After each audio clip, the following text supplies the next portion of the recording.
Boa noite, queridos. Muita alegria, né, encontrar com vocês novamente nesse ambiente.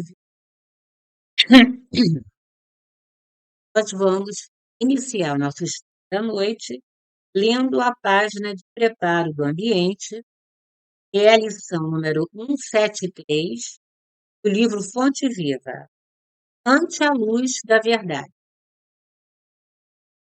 Conhecereis a verdade e a verdade vos libertará. Jesus, Evangelho de João, capítulo 8, versículo 32. A palavra do Mestre é clara e segura. Não seremos libertados pelos aspectos da verdade ou pelas verdades provisórias, de que sejamos detentores do círculo das afirmações apaixonadas a que nos... Muitos em política, filosofia, ciência e religião se afeiçoam a certos ângulos da verdade e transformam a própria vida numa trincheira de luta desesperada, a pretexto de defendê-la, quando não passam de prisioneiros do ponto. Muitos aceitam a verdade, estendem-lhe as lições, advogam-lhe a causa e proclamam-lhe os méritos. Entretanto, a verdade libertadora é aquela que conhecemos na atividade incessante do eterno bem. Penetrá-la é compreender as obrigações que nos competem. Discerni-la é renovar o próprio entendimento e converter a existência num campo de responsabilidade para com o melhor. Só existe verdadeira liberdade na submissão ao dever fielmente cumprido. Conhecer, portanto, a verdade é perceber o sentido da vida. Perceber o sentido da vida é crescer em serviço e burilamento constante. Observa desse modo a tua posição diante da luz. Quem apenas vislumbra a glória ofuscada da realidade, fala muito e age menos. Quem, todavia, e penetra a grandeza indefinível, age mais, fala menos. Então, vamos, nos unir pelo pensamento e pelo coração na nossa prece inicial do estudo de hoje. Pai querido, somos imensamente agradecidos por nos concederes mais essa oportunidade de estudo e reflexão sobre as tuas divinas lições. Que o Senhor abençoe a nossa tarefa dessa noite, nos iluminando, nos esclarecendo, para que sejamos os melhores portadores dos teus ensinamentos dessa noite. Sê conosco, Pai querido, hoje, agora e sempre. Assim seja. Graças a Deus.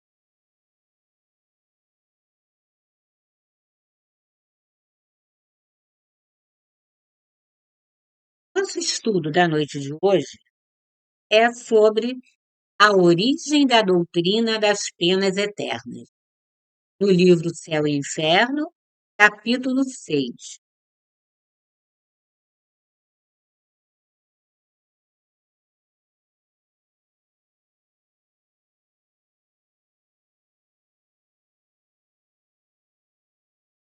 Nós vamos começar conceituando a palavra eterno. Eterno é uma palavra que vem do latim, a palavra eternalis, que significa algo que dura, éons. Éons, por sua vez, é uma palavra que vem do grego e significa tempo, era, duração da vida. tempo muito grande ou tempo desconhecido. Então, eterno é aquilo que tem começo, não tem meio e nem tem fim, dura para sempre. E no capítulo 6 do livro Céu e Inferno, Doutrina das Penas Eternas, a origem da doutrina das penas eternas. Nesse livro, Kardec nos fala que, na época, essa crença das penas eternas, ela era muito comentada, né? Era polêmica, havia muitos argumentos contra, a favor, era muito combatida no final. Ele achou que não precisava se deter muito sobre isso, porque era uma crença que tinha uma tendência de desaparecer. Mas mesmo assim, ele achou que era importante fazer uma análise cuidadosa do assunto. Nos tempos mais remotos, atravessou de geração em geração a crença de quando a pessoa morria, e fosse uma pessoa que tivesse agido mal, só feito coisas erradas, ela sofreria eternamente um castigo. E aquelas que fossem boas, elas receberiam a recompensa. Como nós sabemos que Deus, ele trata cada um de nós de uma forma diferenciada. É de acordo com o comportamento de cada um de nós, na nossa conduta, atitudes e ações quando encarnados. E isso nos leva a uma análise desse conceito de penas eternas. E ele vai ser derrubado, porque as pessoas, né, já entendem que o espírito ele sofre na razão proporcional dos erros que comete. E analisando à luz da doutrina espírita, nós vemos que o conceito de penas eternas e um Deus bondoso e misericordioso não se combina. E nós sabemos, Deus é um Pai sábio, bondoso, Ele é justo, Ele é misericordioso e Ele nos ama. Com toda certeza, Deus não iria criar espíritos para castigá-los por toda a eternidade uma falta que tivesse cometido.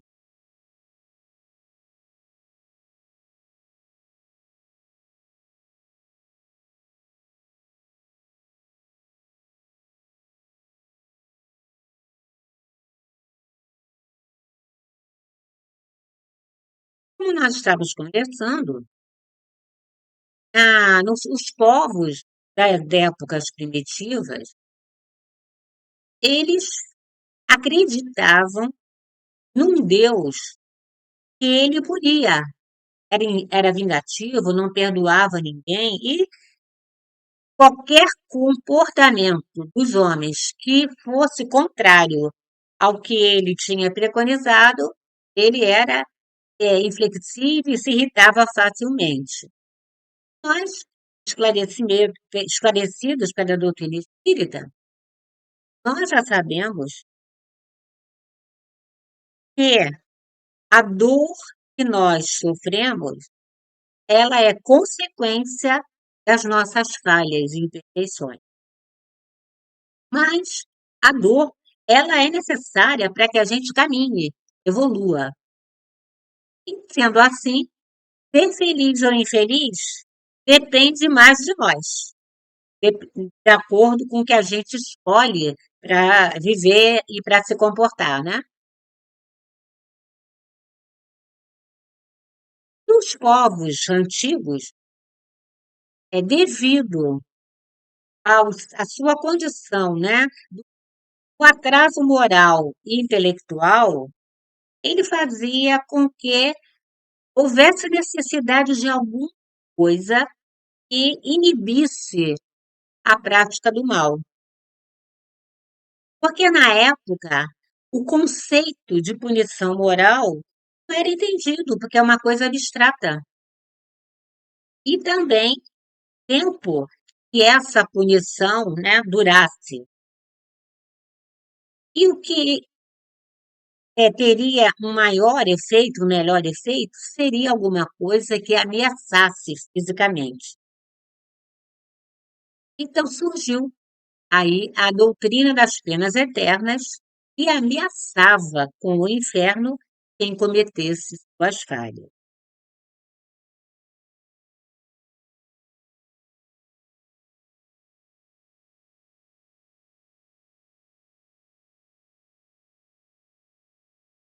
Quanto mais próximo do estado primitivo, mais material é o homem.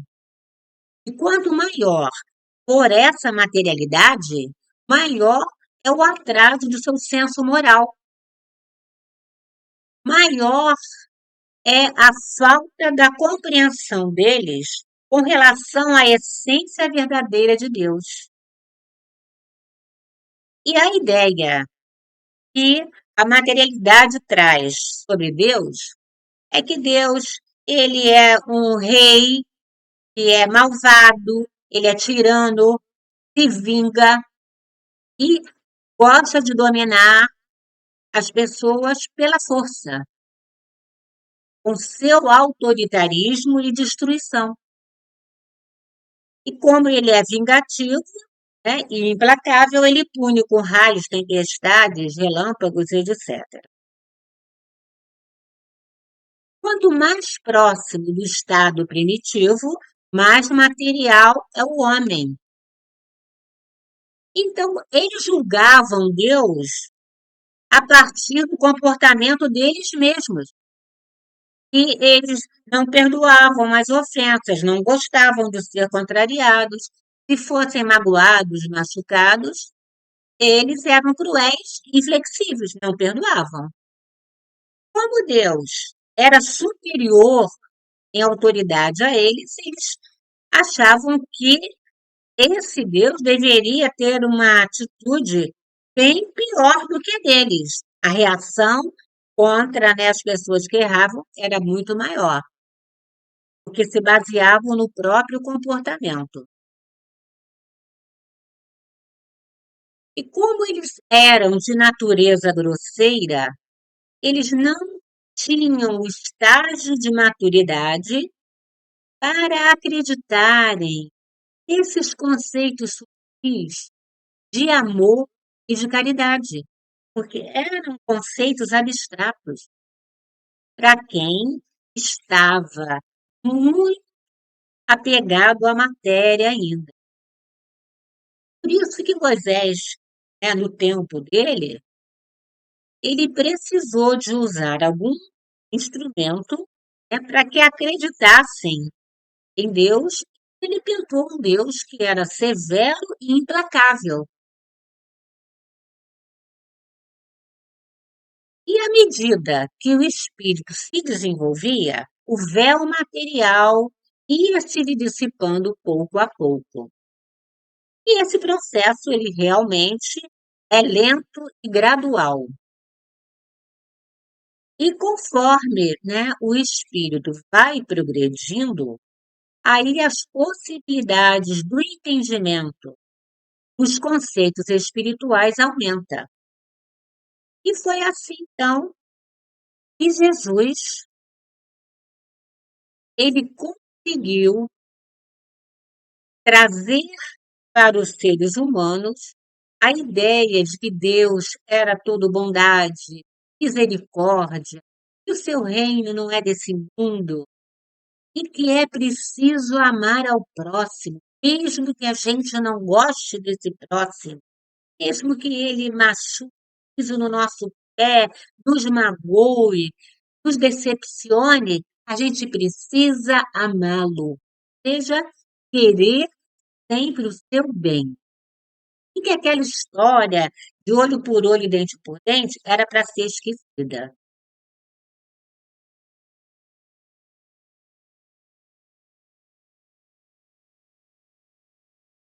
E quem eram as pessoas que conviveram com Jesus naquela época em que ele esteve junto conosco? Eram espíritos recém-criados por Deus para encarnarem naquele momento? Se a ideia fosse essa, então Deus tinha criado tipos diferentes de espíritos. Uns mais atrasados para viverem na época de Moisés, e uns um pouco mais adiantados para viverem no tempo de Jesus. E se fosse assim, para onde iriam os espíritos que eram atrasados? Iam para algum lugar sofrerem penas eternas, né? Nunca mais saírem dali? Não, minha gente. Eram os mesmos espíritos do tempo de Moisés e do tempo de Jesus. O que aconteceu foi a evolução progressiva através das diversas existências.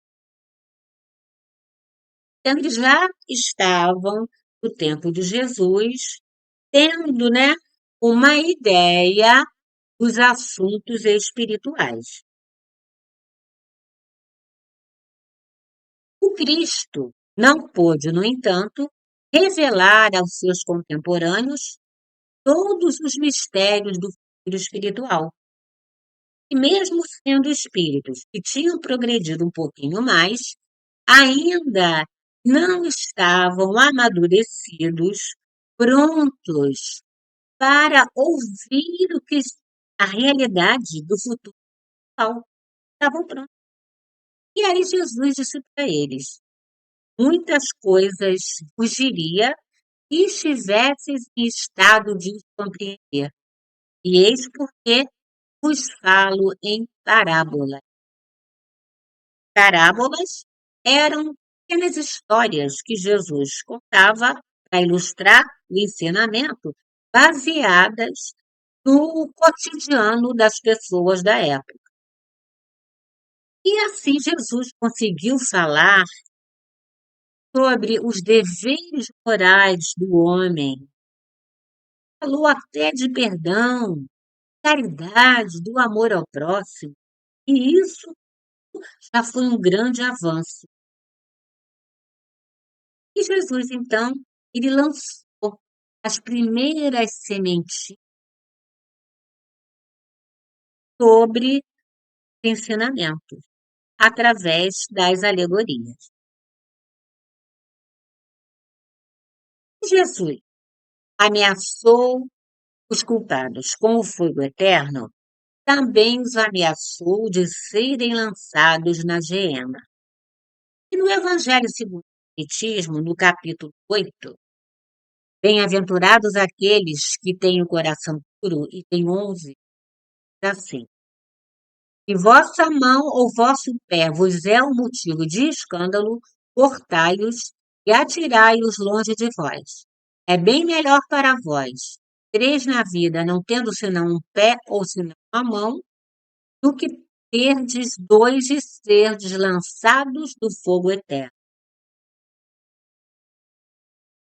Naquele momento, ele usar essa expressão fogo eterno era uma forma, como a gente já falou, era um mecanismo de frear comportamentos ruins e estimular aos deveres morais. Por quê? Quem é que estava ali ouvindo Jesus falar? Eram as classes menos favorecidas, que estudavam menos, mais humildes, e tinham uma certa dificuldade de entender conceitos abstratos.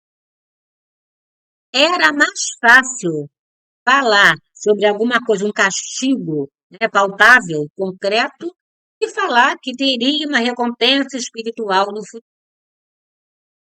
Por isso, Jesus usava, né, imagens fortes, severas, para poder trazer esses esclarecimentos. Porque era do conhecimento do povo da época, o fogo eterno, a geena. Mas Jesus nunca falou que Deus era vingativo, muito pelo contrário. Ele sempre falava da bondade e da misericórdia de Deus.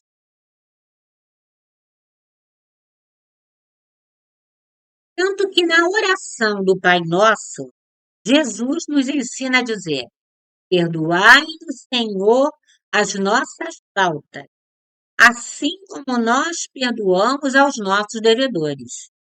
Ou seja, o culpado, para receber o perdão, ele também tem que perdoar alguém. Não é só falar perdão que vai estar tudo certo, não.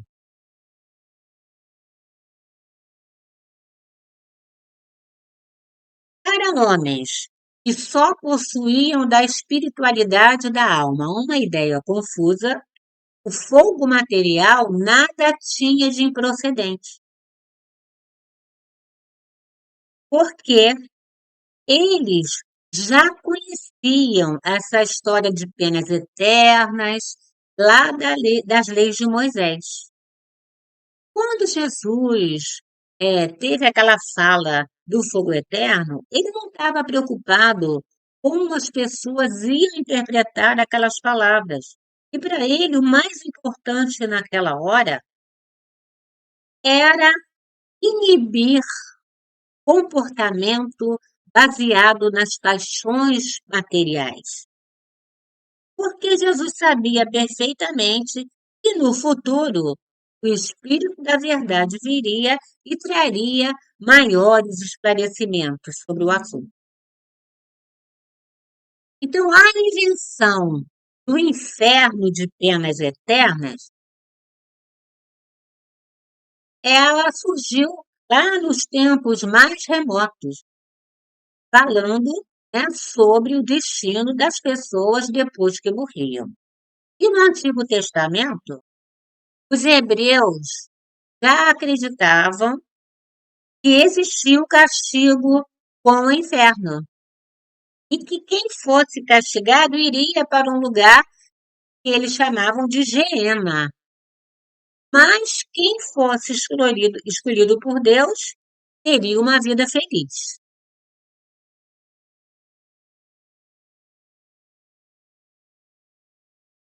Quem fosse castigado iria para um lugar horroroso que chamavam de Geena.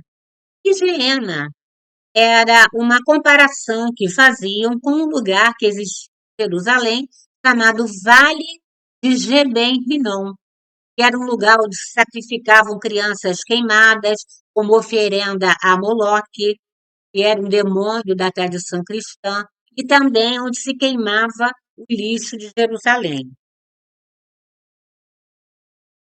A palavra inferno, ela vem do latim infernum, que significa as profundezas ou o mundo inferior. Na mitologia grega, existia um deus do mundo subterrâneo, deus da morte, que era o Hades. E o lugar aonde esse deus vivia, as regiões subterrâneas, também era chamado de Hades.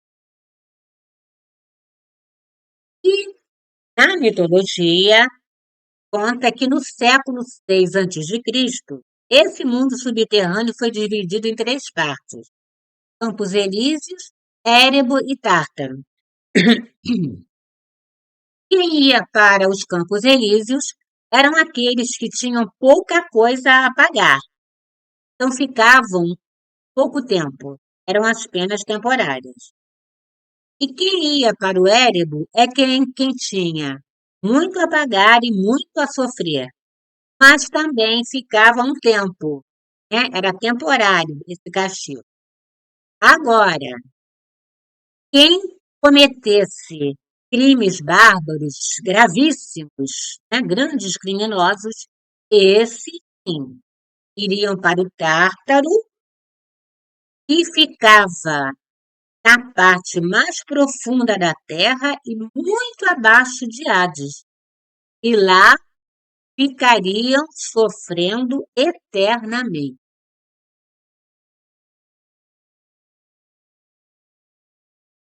E não há um lugar específico no universo que se conheça como inferno, porque esse inferno ele existirá onde a dor estiver. No plano espiritual, existem regiões de grande sofrimento, mas que não são o inferno. E os espíritos são conduzidos para as regiões de acordo com o tipo de erro cometido. E são lugares aonde tem dor, tem sofrimento, mas a duração da permanência nesses lugares vai depender de cada um de nós.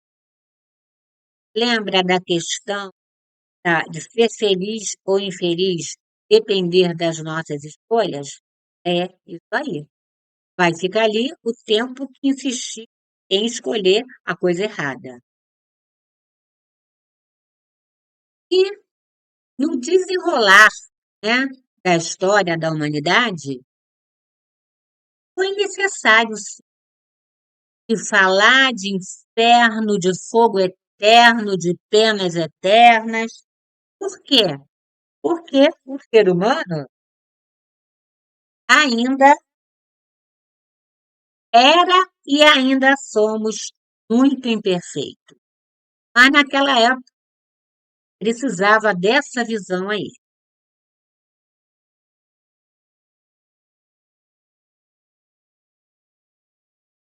O caráter essencial das penas irrevogáveis é a ineficácia do arrependimento. Jesus nunca disse que o arrependimento não mereceria a graça do Pai. Jesus sempre falou de Deus como bondoso e misericordioso. E Deus, como todo Pai dado e justo, ele precisa corrigir seus. Então, aqueles que persistem no caminho errado, ele vai ter severidade para com esse. Porém, se eles demonstrarem que estão arrependidos, quiserem iniciar um novo caminho, Deus está receptivo a esse. Todas as religiões primitivas, revestindo o caráter dos povos, tiveram deuses guerreiros, que combatiam à frente dos exércitos. Na época dos hebreus, eles acreditavam que o Deus deles, na concepção deles, mostrava para eles caminhos e formas de vencer os adversários nas guerras. E esse Deus gostava do sacrifício de animais e de seres humanos, e premiava com a vitória e castigava com o fracasso nas guerras. Até na época dos cristãos, mesmo, já tendo um certo progresso espiritual, mesmo Jesus falando e exemplificando as lições, eles achavam que Deus apreciava que se queimasse, que se torturassem as pessoas que eram contrárias às regras de Deus, das religiões, os hereges. E, atualmente, ainda há quem peça proteção a Deus para vencer guerras, agradece quando vence, independente do propósito dessas guerras. E Kardec fala sobre a citação bíblica que confirma a inexistência de penas eternas. Dize-lhes, tão certo como eu vivo, diz o Senhor Deus, não tenho prazer na morte do ímpio, mas em que o ímpio se converta seu caminho e viva. Ezequiel, capítulo 33, versículo 11. E no livro dos Espíritos, na questão 4, o Espírito São Luís fala, sofrer ou não sofrer tem relação com o nosso adiantamento. E a dor, ou o tempo que essa dor vai durar, depende também da nossa depuração. E conforme vamos evoluindo, vão mudando os sentimentos, mudam a dor, pode ser até que a dor acabe. Com relação à noção de tempo, essa questão de eterno, dura muito tempo, dura pouco, na questão 240 do Livro dos Espíritos, fala que o contexto da vida de cada um, ele determina, né, essa diferença da noção do tempo das pessoas. E que na questão 95 fala que para o espírito sofredor, o tempo ele parece maior do que para um espírito mais adiantado. E que a experiência para nós, ela é agradável, aí a gente gosta muito daquilo, não vê que o tempo está passando. Mas quando dói, quando é desagradável, a gente acha que está demorando demais.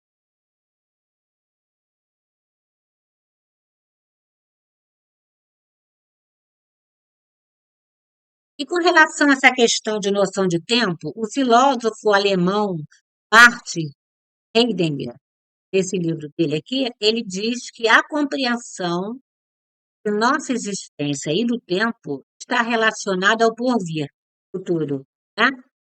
A noção de passagem do tempo é a visão de alguma coisa que está por vir, ou seja, ainda vem futuramente. Bezerra de Menezes, nesse livro aqui, ele no capítulo 84, ele diz: o Espiritismo não exclui os castigos, que constituem a sanção das leis divinas impostas à humanidade. Existe castigo, mas não eternamente. E no Evangelho segundo o Espiritismo, do capítulo 27, Pedi e obtereis, item 21, ele reforça tudo o que a gente está falando. O sofrimento do homem resulta dos erros cometidos e que nenhuma falta cometida contra as leis de Deus fica impune, e esse castigo ele vai ser de acordo com a gravidade do erro e é por tempo indeterminado para qualquer tipo de falta. Ou seja, quanto o espírito for teimoso e continuar sendo cabeça dura e continuar no caminho do mal, vai durar o castigo. O castigo não vai acabar, né? Se ele se arrepender rapidamente, voltar para o caminho do bem, o castigo vai acabar. E quando ele pedir ajuda e misericórdia para prosseguir, mas não basta só se arrepender. Ele vai precisar reparar o mal que ele causou através do sofrimento. E na questão 1009, na comunicação de Paulo Apóstolo, ele diz que o castigo através da dor é o que faz com que o espírito reconheça seus erros e busque a redenção. E no livro Instruções Práticas, Kardec diz: expiação, pena que sofrem os espíritos como punição das faltas cometidas durante a vida corporal. No plano espiritual, é o sofrimento moral. No plano material, é o sofrimento físico. Na 633, fala que Deus ele estipula um limite para nós, nossos atos, né? Mas ele nos dá tudo que nós precisamos. Mas, se nós ultrapassarmos esses limites estipulados, nós seremos punidos com dor. Se nós formos obedientes, nós evitaremos a dor. Porque a dor é a infração das leis de Deus. E na questão 1006 fala que os sofrimentos do espírito durariam eternamente se ele pudesse ser mal por toda a eternidade sem nunca se arrepender. Mas todos os espíritos foram criados com o planejamento do progresso e com prazo indeterminado.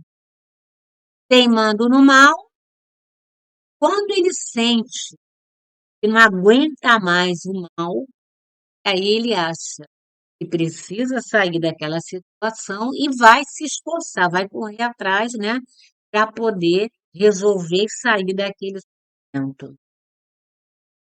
E na questão 68, Deus determina o tempo de duração das penas, mas está pronto, receptivo a mudar o roteiro de acordo com o arrependimento do espírito. E na questão 1005, a pergunta é: quer dizer então que as penas impostas são por toda a eternidade? E os espíritos responderam: acreditar na eternidade das penas eternas seria negar a bondade de Deus. Sofrimentos permanentes por causa de algumas. Aí, Deus não seria bom condenasse a eternas e horríveis penas a maioria das suas.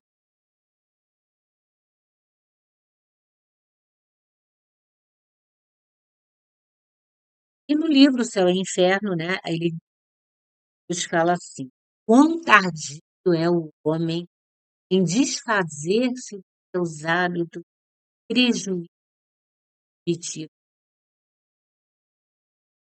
3.500 depois da época, ainda há aqueles que são partidários dos hábitos daquela época, encontram respaldo em autoridades religiosas. E foi preciso que se lutasse para que aquela história das fogueiras acabasse. Infelizmente, né, devido a algumas ideias equivocadas sobre Deus, e ainda acreditar que ele é cruel, que ele é vingativo, pune eternamente, faz com que não existem as fogueiras propriamente ditas, mas existem perseguições materiais, morais.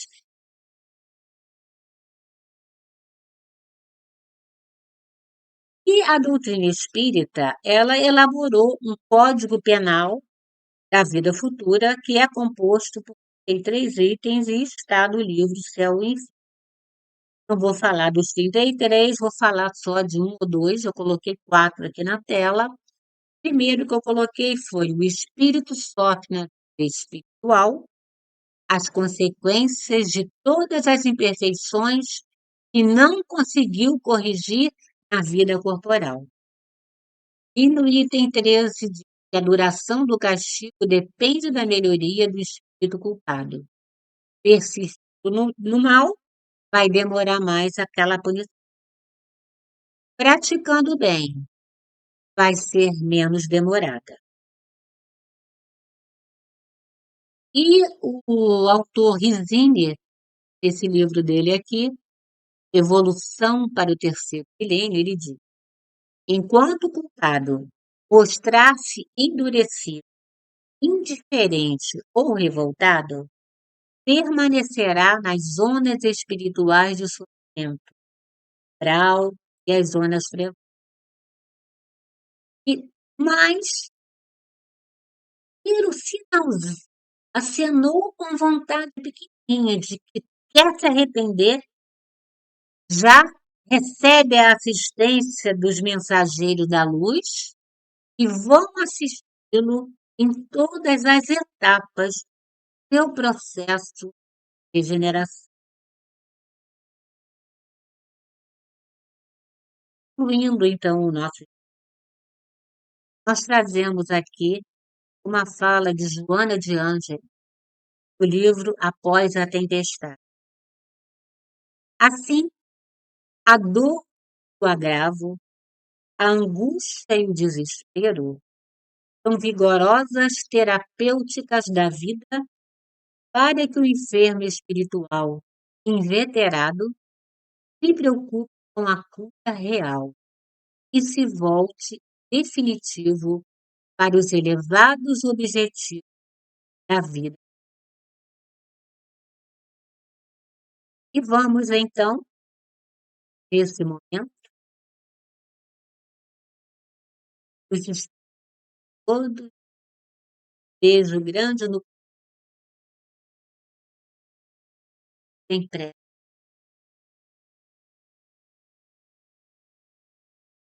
Querido, os imensamente agradecidos, porque o Senhor mostrou a doutrina espírita, nos abriu um leque de opções de comportamentos, atitudes, mostrou o caminho que precisamos seguir para um dia chegarmos aqui. E nesse momento, porém,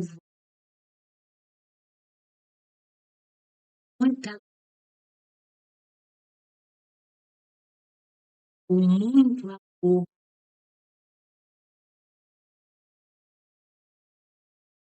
a todos que estamos aqui nesse planeta, nesse momento,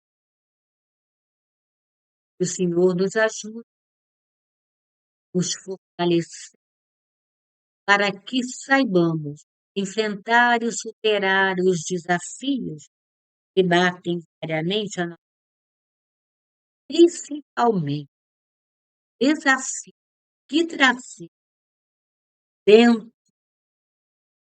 essa mudança, esse homem velho que precisa. Obrigada por ser conosco, hoje e em todos, assim, graças.